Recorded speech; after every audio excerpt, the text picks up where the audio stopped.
Morbida come una nuvola, irresistibile e facilissima da preparare. Scopriamo come sfornare questa torta soffice, compagna ideale di colazioni e merende. Per prima cosa, setacciamo 300 g di farina 00 in una ciotola. Questa semplicissima operazione ci aiuterà a ridurre la formazione di grumi.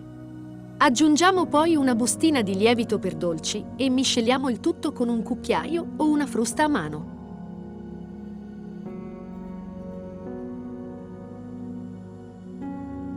Rompiamo 3 uova e raccogliamole in una scodella.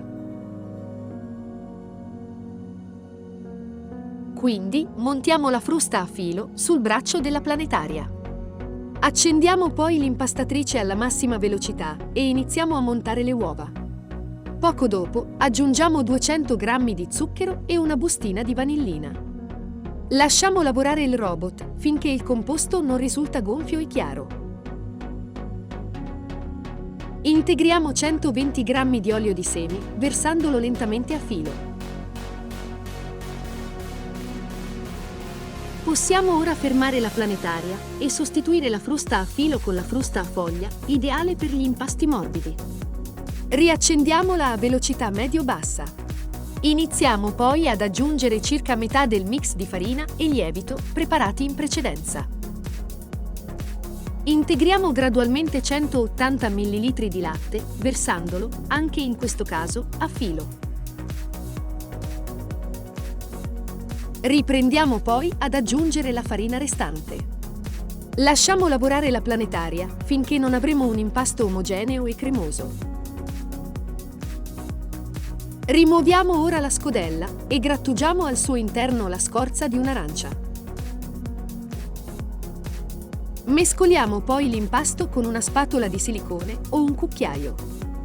L'impasto della nostra torta è finalmente pronto. Non ci resta che preparare lo stampo per la cottura.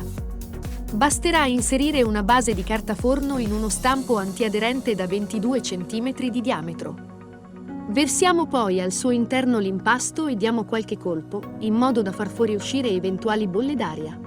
Quindi inforniamo e cuociamo in forno statico a 180 gradi per 35 minuti circa. A fine cottura, vi raccomandiamo di verificare lo stato della torta con la classica prova dello stuzzicadenti. Possiamo quindi rimuovere il nostro dolce dal forno e lasciarlo raffreddare.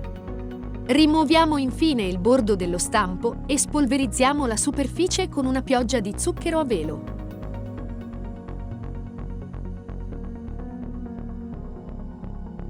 Ecco completata questa facilissima e soffice torta. Un piccolo piacere per il palato, da gustare a merenda e colazione. Se vi è piaciuta questa ricetta, non dimenticatevi di condividerla, mettere like e iscrivervi al nostro canale per essere sempre aggiornati sui nostri video.